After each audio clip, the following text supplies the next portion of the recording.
Another Friday means it's time to get to the questions sent in from the listeners.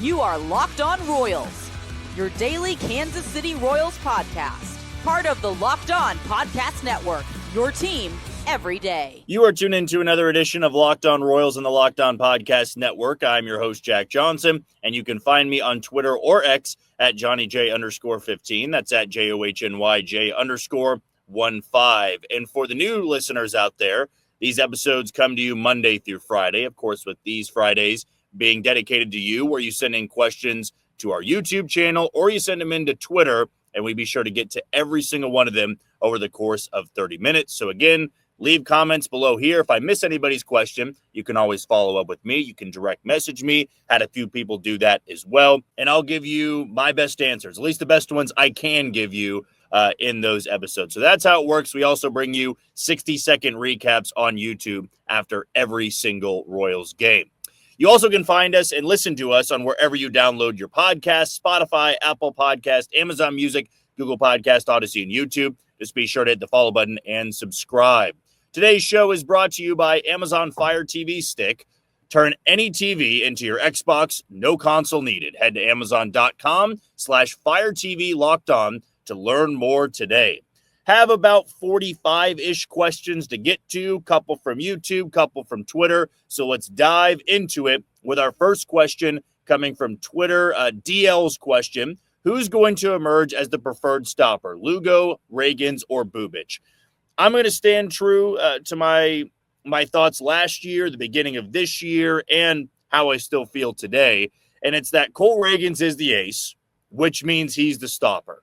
Right now, the Royals have won 6 in a row and 15 of 17, so there's no need for that stopper until they go on a losing streak. But to me, he's the best arm in the rotation. He's got the best stuff, and therefore I would say that he is the stopper, though they've got a couple other stoppers or guys that have good stuff or good enough stuff to be stoppers as well. Next question comes from Wilson. Everyone wants to trade Vinny. I know it's not an exact comparison, but when Vinny got hurt last year, it felt like a huge part of the team was missing. If he is traded, and I don't think he needs to be, do you think it would be the only offseason? Do you think it would only be in the offseason to avoid damaging clubhouse morale? I would give it a 0.00001% chance that Vinny is traded. He absolutely is one of the main leaders in that clubhouse, and he's somebody the Royals value a lot. He hasn't had the greatest start to the season. He's also been much hotter of late, and he would have drove in over 100 last year if he didn't miss the final month of the season. Well over 100 runs last year. So I don't know if we should get caught up in, trading him now just because Jack Caglianone's playing well. I said it before and I'll say it again. You can have both those guys in a lineup every single day. You can find ways to work around that. But I don't believe they're going to trade him, and I wouldn't concern yourself with trading him. I mean, they had that rumor floated out that it was Jesus Luzardo and Vinny Pasquantino in the Royals-Marlins trade last offseason, and that didn't go anywhere at all. And I don't believe those talks got extensive whatsoever. So I give it a very low chance. I'm not even sure you have to worry about them not trading him because of clubhouse morale. I would more so think that they're not trading him because they still view him as one of the best pieces of this team. Next one is coming from Nick. What are the chances we trade Vinny to make room for first base for Jack Caglianone, seeing how much Savvy will DH in that role moving forward? Not a little bit of a different answer I have here. I don't believe you need to move Vinny because of Jack. Jack can play right field. Jack can also play first base. And I'll also say this, Salvador Perez can DH more, but he's 34 years old. I mean, how much longer is Salvador Perez going to be in your lineup? Vinny's still, under the age of 30. So you have somebody that can be here for an extended period and a part of the future. Therefore, I believe he can be your DH of the future, not Salvador Perez. So I don't think they need to have this aggressiveness to move him so that Jack can play first base. Jack Caglianone can be their first baseman next year, and Vinny can be more of their full-time DH. I just don't feel they need to move him to make room for Caglianone. Next question is coming from Shane. With what you saw or didn't see from Luis Robert, would you still want KC to trade for him? And what outfield bat do you want KC to go out and get? I would say that Luis Robert is still a very talented piece. And Luis Robert is going to make a team very happy at the trade deadline. I just don't view it being in Kansas City. I would be very surprised if Luis Robert is the bat they'd be targeting. Mainly due to the overall numbers this year. The swing and miss is far too high. He's got good defense, and he is that type of talent where you say, if he can stay healthy and if he's truly bought in, he's an MVP-like player. He's just never shown it in his career over an extended period of time. I would say that some National League team will make a strong push for him, but I just don't see it in Kansas City. And for the bat that I would say that would make a lot of sense for the Royals, Cedric Mullins is somebody that has been on my radar a bit more, mainly because of Baltimore slumping at 13-23. He's an unrestricted free agent next season, and I would say that he would fit just nicely no matter where you put him in the lineup and in center field for the Royals. Next question is coming from Armageddon Sports. What is your confidence level that the Royals can sign Brian Sweeney to a contract extension?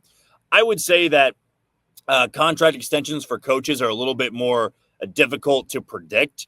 I know they want him here. That's a very obvious thing for the Royals. It would mainly come down to, does somebody else out there trying to find a manager next offseason go after someone like Brian Sweeney? And if Brian Sweeney wants to become a manager, if they can keep him here, they're going to do everything in their power to keep him as the pitching coach for the Royals, because he has just done wonderful things for this entire rotation, top to bottom, and in the bullpen, I would say as well. Next one is going to be coming from Kieran, I believe. Do you think Nick Lofton comes up from AAA once Salvi can catch again? Well, I want to give a shout out to Alex Duvall out there, still one of the better Royals follows out there. He had pointed out that both Nick Lofton and Tyler Tolbert were scratched, or not scratched. They were pulled late in the game last night in Omaha, which maybe means that Salvador Perez can catch again. That would be the end of the road for Luke Mailey, at least for the time being.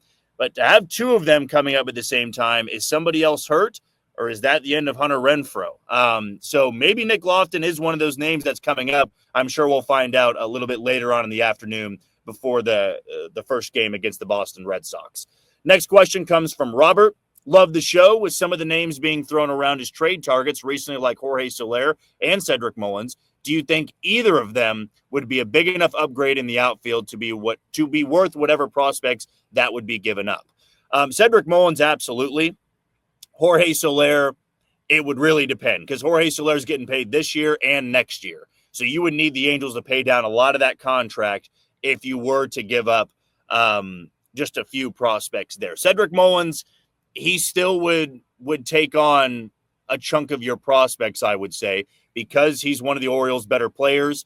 He is 30. That's still not 35 or 36. And, that would be maybe one of the hottest names out there. I mean, Cedric Mullins is going to be a trade chip for a lot of teams if the Orioles stay out of it. If they start creeping closer to 500, you can write that name off, because I don't see the Orioles flipping him unless they know they are absolutely going to be sellers. So I think Cedric Mullins would be worth it. Jorge Soler, I wouldn't want to see anybody in the top 10 be traded for Jorge Soler. And if they were traded, then I want to see a large portion of that contract being paid down by the Angels there. So, yeah, those two guys, it's not going to be cheap. They're going to have to give up something in their system. And I would probably say it'd be more so on the pitching side of things. Next question here is coming from Patrick. How did you get involved with the podcast/radio? Also, do you remember where you were for Game 4 of the ALDS? I would say for the radio portion, I worked in media relations before coming over to Sports Radio 810 WHB. So I had some of the radio background. Also was in journalism in college. So had that background, did some internships there. But then for the podcast, I just got reached out to on Twitter and got this opportunity at Locked On. I decided to give it a shot, and I'm very thrilled with that opportunity coming to me back then, and I'm absolutely thrilled to be continuing doing it now. So got involved through some internships in media relations and have been in it ever since, and hope to be in it for a long time and not have to worry about getting out of radio anytime soon. Next question here comes from Luke, and then we will take our first break of the show. Do you still think the Royals need to trade for an outfielder since Waters is playing well, and hopefully Jack will be playing right field sometime this year? Yes, I will say that an outfield bat still needs to be acquired, whether they are 20 games over 500 or a few games over 500 or maybe just 500. They need to be aggressive and get a middle-of-the-order bat for this team by July. Absolutely. And even if you view Jack Caglione as your future right fielder for this season and Drew Waters to be an everyday player, you got to find another bat in there to help and lengthen this lineup. So, yes, I am all in on still acquiring an outfield bat if this team is in it. Okay, we're going to take our first break of the show. When we come back, still a lot of questions to get to next on Locked On Royals. We are back on Locked On Royals and the Locked On Podcast Network. I'm your host, Jack Johnson, and you can find me on Twitter or X at JohnnyJ_15. Few sponsors I want to let you know about, beginning with one of our newest sponsors in Trade Coffee. Let's be real. Coffee isn't just a drink. It's a ritual, a lifeline, the thing that gets you half asleep or from half asleep to fully functioning. And if that's essential, why settle for anything less than amazing? That's where Trade Coffee comes in. Trade is the #1 coffee destination in the U.S., delivering fresh, incredible coffee from over 50 of the country's top roasters. Whether you're a cold brew fan or a pour-over purist, they've got a roast that you'll love. Right now, Trade is exclusively offering our customer 50% off on your first month trial at drinktrade.com/lockedonmlb. That's TRADE.com/lockedonmlb for 50% off on your 1 month trial. That's drinktrade.com/lockedonmlb. Also want to let you know about Amazon Fire TV, which also was our title sponsor of today's show. Did you know that your Fire TV is also an Xbox? Turn any TV into your gaming and entertainment hub with Fire TV Stick 4K devices. No console required. Just pair your paired controller, subscribe or sign in to Xbox Game Pass Ultimate with EA Play included, and you're ready to play. Dive into hundreds of premium titles from EA Sports College Football 25 to Call of Duty Black Ops 6 as you easily stream your favorite shows as well. It's gaming made simple, and it's all on your Fire TV. Head to Amazon.com/Fire TV Locked On to get started. Xbox Game Pass Ultimate subscription and compatible controller required. Available on select devices, including Fire TV Stick 4K, Fire TV Stick 4K Max, and Fire TV Cube. So get started today with your Amazon Fire TV Stick. Our next round of questions begins with Cole. Do you think Bobby will be better than his last season, and will Garcia be an all-star? I'm going to say that Bobby will be better. I'm going to stick by my prediction I made in the offseason, which is that he is going to be the MVP winner. Not looking so hot after the year that Aaron Judge has started with. So I'm still not going to go away from that with it being May 9th. But I will say that he's going to be better than what he was last year. As for Michael Garcia, man, it's hard to not pick him as one of the all-star representatives. If I were to pick a few to begin the season, I would say Bobby's going to be one. I would say that Lucas Ursig is going to be one. Then Chris Bubich, and then maybe Michael Garcia. So I'll go with those four for now, but of course that always can change. Next one comes from Dave. At what point in the organization will they give up on Hunter Renfroe? I don't know. Maybe it could be today with potentially Nick Lofton coming up, unless he was pulled with an injury last night. I would say that I'm not going to be surprised if it's over within the next month or so. So, with it being where it's at right now, with it being so bad for Hunter Renfroe and that he's not even playing every single day, that's when you almost know that maybe the time is coming for him to be just let go, just be placed on the injured list, and then you don't see him again this season, or he would be just outright DFA'd and somebody would have a chance to claim him. And then I would expect him to just accept free agency instead of being sent to the minor leagues. Next question here comes from Christopher. What are your thoughts on the ghost runner rule for the MLB? I have watched several games when this happened and just ruins a great game. I am somebody that absolutely hates it, and there's no need to have it when you have the pitch clock already. This one is from Poor Man's. Other than Jack, who are position players that you could see having a major impact on the immediate future of this team, thinking 2026 and on? Noah Cameron would be one. I would say Javier Vaz as a utility guy. And then Tyler Tolbert technically still can be as a pinch runner. But other than that, I don't know if there's anybody right now or next season. John Rave is another name I'll throw out there, being an outfielder. Gavin Cross, I'm just not as high on anymore. But I would say some of those guys, like a Tyler Gentry, could also be some outfield depth there. But it's not a very long list, in my opinion. In the pitching department, maybe Eric Sarantola, Steven Zobak, would go there with Noah Cameron as somebody that could make an impact this season or next season. The next one is from Brent. Can you help me understand playing India at third base and Garcia at second in Game 2 against the White Sox? I want to say Andy Rogers put this out there. I'm 99.9% sure it was her, that they want India just to worry about seeing the ball from the left side of the field. So whether that be in left field or third base, they want that to stay consistent and not have him worrying about second base, seeing it from the right side of the field, and then third base, and then left field. But I've been getting that question a lot. Wanted to make sure I gave you my thoughts there. The next one is going to be from Casey Brummett. How much longer is Renfro's leash going to be with Caglione doing so well? I get that he shouldn't be rushed, but Renfro is clearly the weak link and the upgrade is needed. Yeah, I would say that within the next month, Hunter Renfro's time will be coming to an end in Kansas City. That doesn't mean Jack Caglione is going to be the answer, but I feel pretty confident that the days are coming to an end for Hunter Renfro.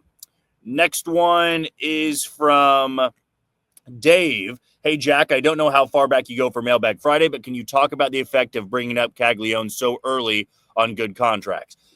I believe that a player will tell you when he's ready, and the front office is not going to overthink it too much. And Jack Caglione is getting close to proving that he can be up in AAA. For the big leagues, still need a little bit more seasoning there. You want to make sure that there's very little holes to his game, but I believe that the front office doesn't need to overthink it. And for Jack Caglione, whether you believe that he is fully ready, somewhat ready, or not ready at all, I feel he can be an upgrade for this lineup in their playoff push. So that's the benefits of it. I believe that his bat can play well at the big league level and be a bit of an upgrade for him. And lastly, here from Elizabeth, do you believe that Garcia would be an all-star this year? Yeah, right now so far, I would say that he will be an all-star. He's got to keep it up, though, because third base is going to be occupied by Alex Bregman as the starter, but he can always make it as a reserve, in my opinion. Let's jump over now to Twitter and get the first question from KC Preds fan. Do you think Maikel Garcia getting an extension during the season is possible? I'm going to say no for now. They likely want to see him do it for an entire year before they would be talking about any sort of extension. He needs to worry about continuing this play than worrying about negotiations off the field. And the Royals don't like to do that either, in my opinion, because they don't want to mess with a hitter's head. And that can always affect somebody when they're negotiating money and feel like they have to be playing at that level for the entire season. Worry about the play first, and then worry about an extension in the offseason. Tom's question, what % chance do the Royals promote Cags all the way to the K and skip Omaha? I would say that's below 10%. They probably wanted to get a little bit of time in AAA, unless they just clearly believe that AAA would do nothing for him. And I don't see it being that way for the Royals front office. I want to say that they are very sure that he needs some time in AAA before he would come up to Kansas City. Ben's question, who are some realistic trade candidates if the outfield is still crap at the deadline? Cedric Mullins is one for me. Jorge Soler, Taylor Ward. I could also see if, like, the Angels fell out of it, Willie Castro being the Twins fell out of it. Willie Castro being a name, maybe Harrison Bader because they love the defense over there.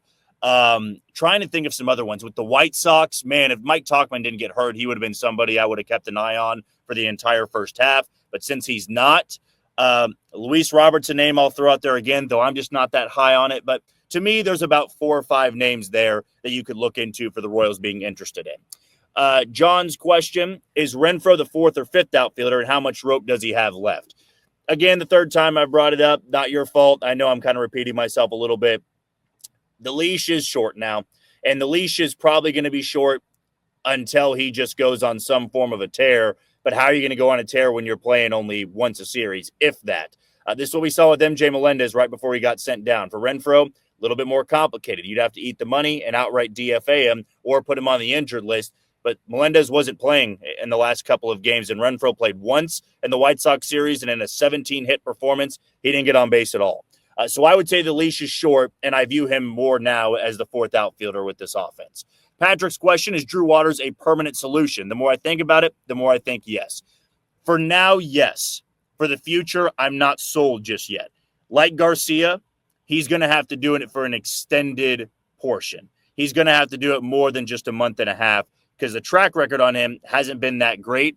I feel we're going to need to see more than just, a month and a half. We're going to need to see likely 2.5 months before you can believe that he might be a permanent outfielder.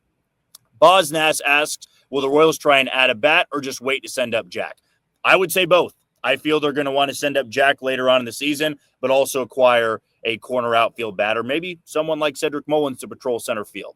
Brother Cag's question, do you think Running Waters is a good nickname for Drew? If he can swipe a lot more bags than he's been swiping, then absolutely. But good creativity there. Drew Waters, like I said in the previous answer there, give me a good 2.5 months, and then we can start giving some nicknames out there. Okay, let's take our final break of the show. When we come back, we'll wrap it up with our final set of questions next on Locked On Royals. You are tuned into Locked On Royals and the Locked On Podcast Network. I'm your host, Jack Johnson, and you can find me on Twitter or X at JohnnyJ_15. The last sponsor we want to tell you about is FanDuel, and the NBA playoffs are in full swing, and every night delivers highlight-worthy performances, major momentum shifts, and can't-miss moments. Whether it's a game-winning shot or a breakout player, there's never been a better time to get in on the action. FanDuel makes it easy to stay in the game before tip-off and live. With FanDuel player props, performance trends, and same-game parlays, fans have more ways than ever to play smart and win big. New to FanDuel, it's the perfect time to sign up. Head to FanDuel.com and place your first $5 bet. If it wins, you'll get $200 in bonus bets. Make every moment more with FanDuel, the official sports betting partner of the NBA. And for my pick, I will take the Cavs to win outright in Game 3. So sprinkle down a little bit of money on the money line for the number 1 seed Cleveland Cavaliers to avoid going down 3-0 to the Indiana Pacers. Our next set of questions begins with Mizzou Plug. How much longer does Renfroe last? So a lot of questions about Hunter Renfroe, and unfortunately for the next one we get, not that it's any of your fault, I just, I've already given my answers, and I know some people have said for mailbag segments, hey, if you get the same question over and over again, just take those ones out. Well, I do want to give credit to the username and who actually sent in the question. Hunter Renfroe, though, I believe I did bring this up in a previous episode.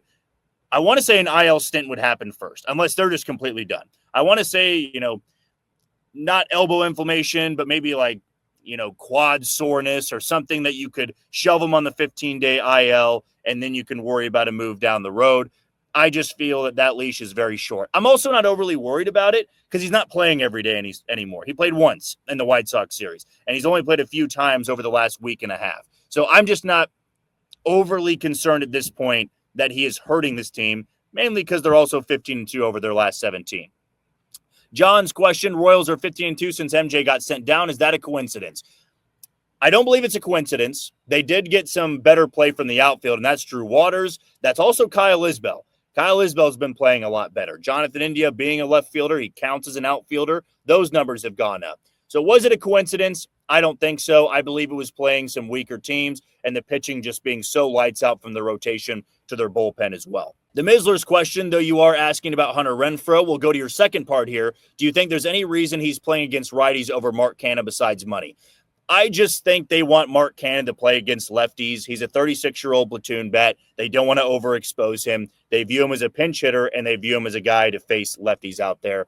But now I'm seeing for the outfield against righties, Drew Waters will be in right field, India's in left, and Isbell's in center. And I feel that's going to be the move until they do bring up Jack Caglione or they trade for another outfield bat. This one comes from Aiden. Do you think it's reasonable to think that the Royals can afford to go out and get both Jorge Soler and Luis Robert? Not both. I would imagine one or the other. And for Jorge Soler, a lot of money has to be paid from the Angels. For Luis Robert, it would have to be maybe too much that I would be willing to give up, or at least the Royals should be willing to give up. Because he's in the division, because he's one of their top trade chips, I just see Luis Robert going to the National League than I do seeing him going to Kansas City. Caleb's question, Do you think Jack Caglione can be up by the All-Star break? If so, when do we see him in Omaha? I do think he can be up before the All-Star break. My prediction has moved up to late June. For Omaha, I'm going to say by the end of May. I feel we can see him there. As long as he doesn't go through any sort of slump between now and the end of May, I would expect to see him in a Storm Chasers uniform by then. TJ's question, what do you think of India's defensive experiment so far? Is it time to move him back to second base and Garcia to third base when Massey's out? Garcia is the better defender, and the Royals can't afford minus gloves with how tough it's been to score runs. As we brought up with India, Matt Cottrero and that coaching staff want him to just see the ball from the left side. Michael Massey's gotten a little bit better of late. If it got to that point, then yes, I would see Garcia playing third base, Jonathan India playing second, Massey goes to the bench, and they would have a different looking outfield. I want him to see more time in left field because it's harder to pick up two positions you've never played before throughout the season. I would love for them to pick one and just worry about him playing that one position. This one's from Elijah. Would you cut Renfroe to make room for a hot minor league bat? Another 0 for 4 day, and Raven, Cags, and others are knocking on the door. If they were to call him up, I'm not sure they'd be calling up somebody to play every single day. It would be a bench bat. It would be someone like Nick Lofton, John Rave, or Tyler Gentry. They're not going to cut Hunter Renfroe to make move for Jack Caglione. That'll be a whole separate move.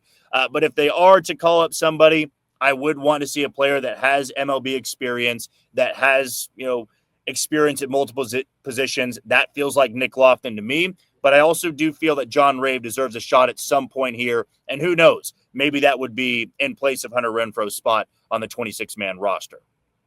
Wesley did ask about Luis Robert, so I will just refer back to my previous questions there. So you probably did get your answer already. Kelby's question, is there a chance Taylor Ward is sandbagging in the hopes the Royals trade for him at the deadline and run an outfield of Ward, Isbell, and Waters? No, I don't believe that he's trying to tank his play so that it won't cost as much. He's going through a bad slump right now, and that's why the Angels were foolish not to trade him in the offseason because his value has gone way down. But if he's not playing well, they'll still be asking for a few prospects, but it won't be as high as it once was back in the offseason or even last trade deadline. Next one is from Royals, Jayhawks, and Steelers country. When should we expect Hunter Harvey back? This one's tough because he had a little bit of a setback experiencing soreness before this White Sox series. So until he gets ramped back up, I'm just pushing it off until the next month. And that's the scary thing about it. Is it going to be a second half situation, or do we see Hunter Harvey again? They don't appear to be too alarmed by it, but it is frustrating to know that he had that soreness after throwing his first bullpen in a long time. Drew's question, why is the AL Central so good again? Better rotations, better bullpens, and hitters are starting to become more mature at this level. It's going to be a bloody division, and whoever comes out on top, they will have absolutely earned it. These are good teams now. They have gotten better. They have young, talented players, but I would say it's more so been on the pitching side of things, and those top three teams have really good rotations and a really good bullpen. DG also asked about Luis Robert, so I'll just refer you back to one of my previous answers. Jason's question, what do you see the Royals doing with Kyle Wright if he pitches really well, and is there room on this team for him? Right now, no. There would have to be an injury or somebody not playing well for Kyle Wright to get a shot, and I would only see it coming out of the bullpen, not in the rotation.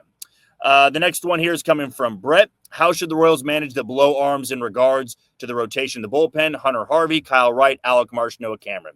Hunter Harvey will have a spot, and they'll have to let go of Chris Stratton once he comes back. Kyle Wright, somebody that's been pitching really well, will have to go on the injured list for him to have a chance, and he'll have to show that he is worth taking a chance on. Right now, I'm just not there. Alec Marsh, I'm not sold that he's going to be healthy or ready to go anytime soon, so we'll put that on the back burner. And Noah Cameron, one of the lefties in the bullpen, would have to not start throwing well for him to get an opportunity, whether it be in the rotation or in the bullpen. In the rotation, it would probably have to be if Michael Lorenzen's not throwing well or he ends up on the injured list, but he would have the first crack at the rotation if someone were to go down. KC Sports fans question, I know this probably gets asked a lot, but how much longer until Hunter Renfroe is DFA'd? Yeah, we are going to, go over to the questions we've had about Hunter Renfroe, the answers I've given. I'll just tell you this, the leash is pretty short. That has been our most popular question as well as the Luis Robert questions as well. Lael's question, I believe that's how you pronounce it. I apologize if not. When do we see a full-time Noah Cameron and And other than injury, which starter would be replaced? Waters seems to be a great option going forward as a full-time or at least fourth outfielder. What's our outfield look like in the second half of the year? Noah Cameron, he's not getting a chance unless somebody is banged up in the rotation.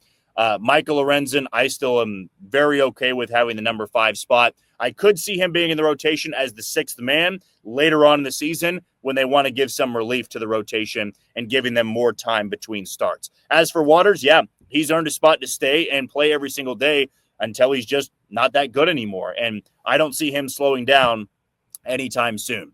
DMB's question, am I crazy that I want to see an outfield of Waters, Isbell, and Luis Robert? I know there are questions about him, but I would think the price might be right with the current performance, and this assuming Waters can remain above a 700 OPS. I'm just not there with Luis Robert. I believe he's too inconsistent of a hitter, and if it's a matter of buying in, that's another reason that you'd be maybe putting up the red flags on trading for him. With the White Sox being in the division, I also expect that asking price to be a little bit higher if the Royals were involved. Chris's question, why does Vinny get treated like he's an elite player? Last player that was this overhyped was Nicky Lopez. I don't believe he's viewed as an elite player, but he is one of the better offensive players in this lineup when going well. He's very likable. He's very marketable. That's why everybody talks about him and likes him a lot. I'm a big supporter of Vinny Pasquantino, and he has gotten hot of late, but I don't believe he's overhyped. I don't believe he should be considered a top 5 first baseman in baseball, but when he's going well, he is one of the better first basemen in all of baseball. Next one is from DMB again. Any chance that we make a play for Robertson if we're playing this well mid-season? Looks like bullpen has been great and might get Hunter back, but can always use a reliever that strikes out a lot. I would say they're not going to go after David Robertson. Nobody is, and there might be a reason to that, whether that be not having a spring training or he wants a lot of money. The Royals bullpen just fine, and they got a lot of support, too, in Omaha that could come up and give them valuable innings as well. Mike's question, Caglione was considered to be a 1-1 on draft day. How in the world did he slide for the Royals? There were a lot of talented guys in the draft. That's why he fell. And the swing and miss would be something that I believe scared away some teams, maybe wanting to be a two-way player as well. The guys that were taken ahead of him were still really good players, and the Royals were fortunate enough to still be top 6 in the draft where they were able to take someone like Jack Caglione. Craig's question, if you had to order the starting rotation only based on 38 games thus far, what would it look like? I would say Chris Bubich. I would then go Michael Wacha. I would say Seth Lugo, Cole Reagans, and Michael Lorenzen, which your ace being the 4th most productive starter, that's saying something. And I still believe Cole Reagans, though, is the best pitcher in this rotation. 3 more to go here. BioFarm's question, how can Matt Quatraro keep playing Renfroe with these stats? He's hitting 152, career 236 with 7 teams over 10 years. He's not playing him every single day, I will say that.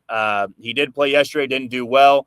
I'll refer back to all the answers, as you've heard me say many times before. I don't believe the leash is very long anymore, and I would not be shocked if sometime soon we get news that he's no longer going to be on the active roster. Kingdom Caves question, realistically, who do you think is on pace for some awards this season? I'm thinking Bobby, Silver Slugger, Gold Glove, and AL MVP. And Michael Garcia, Gold Glove, Silver Slugger, 3rd, or the utility spot, Salvi, Silver Slugger. I would say Reagans or Bubich still has a really good chance to win the Cy Young. Michael Garcia, Gold Glove, I would say. Silver Slugger, I think, is going to go to Alex Bregman. Bobby Witt Jr., I agree with those as well. Salvi, as I said, yeah, I believe he can win the Silver Slugger award. Maybe Kyle Isbell could win a Gold Glove in center field, but those will be the ones I'll stick to for now. And lastly, this question does come from Cody. How much has it helped the offense to see that when Bobby went through his funk last weekend, I know he had a home run, but it was final at bat on Sunday, that the other guys could pick up the slack and push the team to a W? It probably does go a long way. I would say that is important to see your best player go through a funk and you still won a series on the road against a team that was considered to be pretty good still, despite their record. So to have that confidence, I always say hitting is contagious. And when hitting is contagious, you can see games like yesterday. So, yeah, I believe that's a great point, Cody. And hopefully they can carry this into this series against the Boston Red Sox in what should be a tough and competitive series. And it'll be a tough and competitive week next week when they have the Astros and the St. Louis Cardinals. A lot of questions there, a lot about Hunter Renfroe, a lot about Luis Robert, but hopefully you enjoyed this episode. That'll do it for another edition of Locked On Royals on the Locked On Podcast Network. I've been your host, Jack Johnson.